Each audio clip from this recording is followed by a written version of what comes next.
This morning, the surveillance balloon shot down over the U.S. is helping reveal new information about China's spy program. Officials say the 200-foot tall balloon had propellers and a rudder, along with a self-destruct capability that went unused. A senior U.S. official says similar Chinese spy balloons have flown over more than 40 countries, with China relying on people mistaking them for weather balloons. The official tells ABC News the Chinese realize that between satellites and the normal altitude of airplanes, there's an area where you can gather intel. This has exposed gaps in our intelligence. Perhaps most concerning, officials say 4 previous balloon incidents in the U.S. in recent years, dating back to the Trump administration, initially went undetected. The White House eventually briefed Congress about them in August. There have been at least 4 incursions in recent years. They were very different. They were off the coast of the U.S. and very brief. But what's frightening about this is the U.S. military had no idea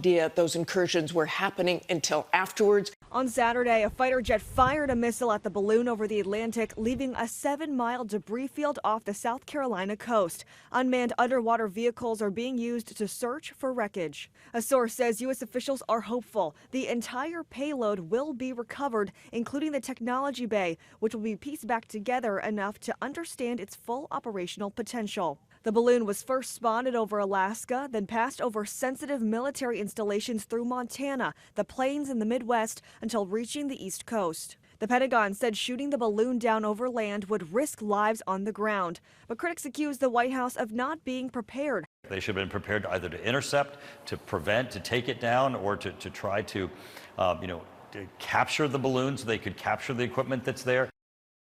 A senior U.S. official says a certain group inside the Chinese army controlled the balloon. Jacqueline Lee, ABC News, New York.